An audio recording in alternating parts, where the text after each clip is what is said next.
You're now listening to Just Sex Talk. Now let's get to talking. Not bad. But it's a lot of fun. We've grown a lot since over the last few years. We basically got into this whole world 4.5 years ago. Yeah, we started BDSM.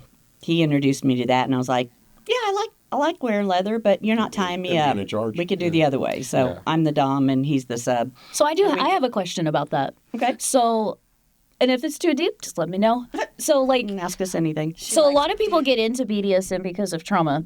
It looks a lot of fun to me, but like I have my own baggage, and so like I can't handle like not knowing that I can't get out of whatever I've been tied into, or like a cage or ropes or whatever it may be. Like, is it just something like you can work into, or is that just something like it won't ever be? I don't like being a sub because I don't like not being in control, and I don't like being tied up. Every once in a while, once or twice a year, it'll just be the right environment and the right vibe, and he will, and I'll allow it. But I don't like that. Right. I don't have trauma. I don't have anything, and I hate that.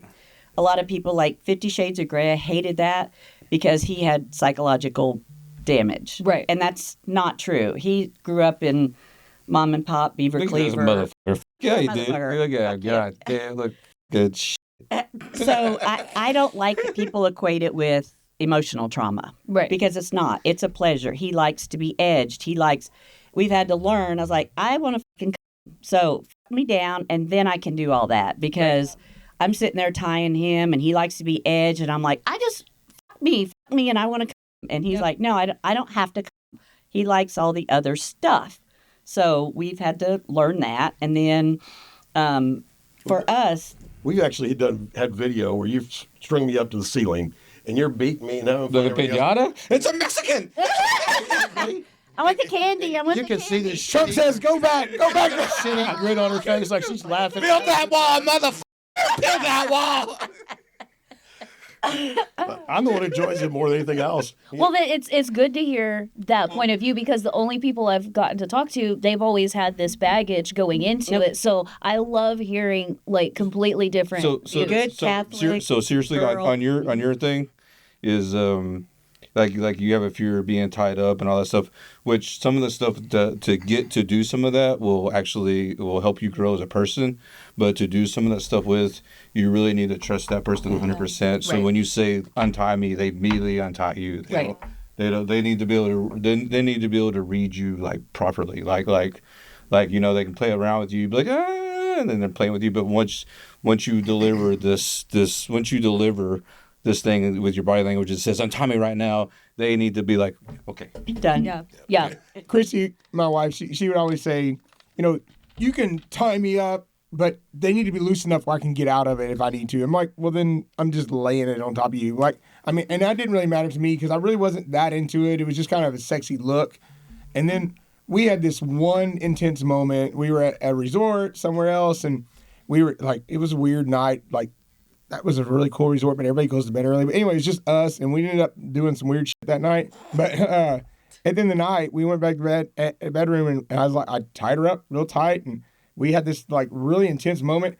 And there was in the middle of it, I looked down, and she literally had a tear coming out of her eye, and I was like, I'm getting divorced tomorrow. But I was like, okay, we're role playing here. It's like we're doing a scene type of thing, and I was like, okay, well, if I back out now, I'm like, it's weird, you know, so I'm like, I pushed through it, and then we did the whole aftercare thing. I drew her a bath, she put her in the bathtub. leave me for Kris. I swear to God, she the next morning, for both of us, she was like, she did have some childhood stuff, but she was like, I've spent a lot of money on therapy and everything. I've never felt this rejuvenated. Yeah. And we've tried in the past to recreate that moment, and it's never been able to be recreated. That's but tough. that was a beautiful moment that turned out that like you would thought was, and we're just not into BDSM like that. But that moment, it worked for us. So while I don't understand it as a regular thing, I can relate now to the people that are into it because I'm like, I get it. Because if I could recreate that moment every week, we would recreate that moment every week. Shit, Thursday, I don't know, we went to dinner or something, I don't know, and he brought out these new rings that he has that, because usually the cage goes around the cock and the balls, and he bought these rings that just go around the balls, and he's bringing them out, and he's in his thong and everything, and he's showing them to me, and So the he boy just was like, goes, no, he goes, whoop, and I was like, you got a really good heart. Right there, just talking about him and all. That's what I was like walking around in there. I kept looking to see. I was like, is he getting hard just seeing all this stuff in there? It's like, oh, I notice when I get older, the dirty talk is like kind of like, yeah, I need that dirty talk. Talk dirty. Worst dirty talker ever.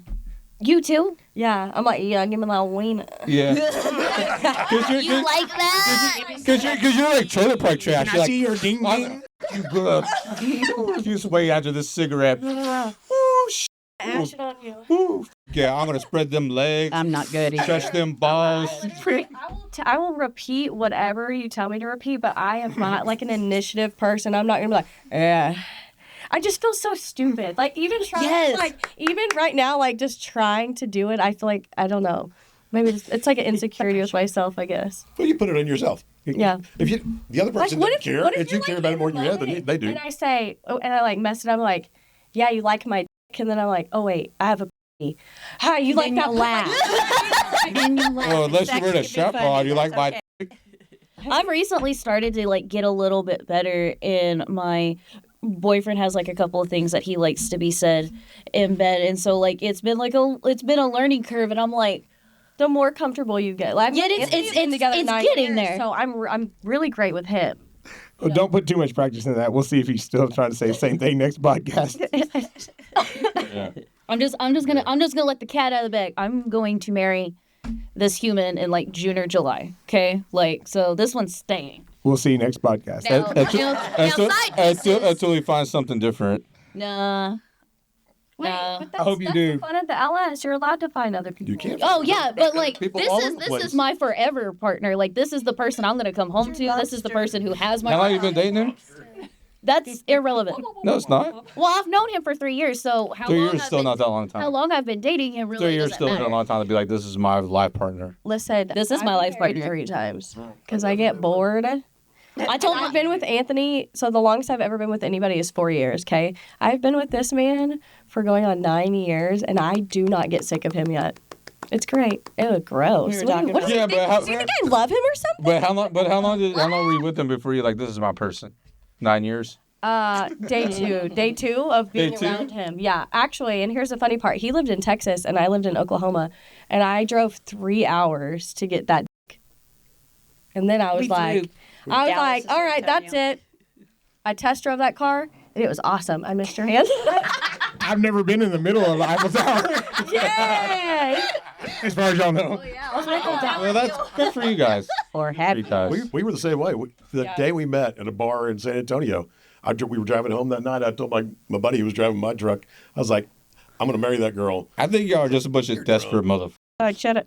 It took me a And while, though. how long have y'all been together? No. 17 years. See? And Is that desperate? We were talking last night. We're like, we still really like each other, too. Argue. You know what? That's funny because it's Christy and I will joke around with each other, and she's always her love language is just terms of affection and being cuddly, and she'll be like, "I love you," and I'm like, "Cool, I like you," like I love you too, but everybody loves their person, but you don't always like them. Right. It Okay. was- Hold on, that's a whole nother on the We next met in- podcast. I've been with my wife 25 years. So. That's awesome. And you still like She puts up with you for 25 years. No, she's Okay, I gotta give you one because that's she's marriage. Yeah, that's a lot. Listen, I'm not a quitter. one day our wives will be on the podcast again, but his wife is a badass. My wife's a badass. My wife will just talk shit about me. too lucky. So she ain't coming on They're this both amazing. Fun. women. They're so amazing. fun. And I was telling him, I said, it was really nice to get to talk to you guys and your wives and everything. Hedo, I was like, we were naked in the pool. And I was like, it was so cool. It was like fun. good people, good peeps. Just Sex Talk is fueled by the haters and recorded live at the Lifestyle Nation studio in Dallas-Fort Worth, Texas. We hope you enjoyed the show.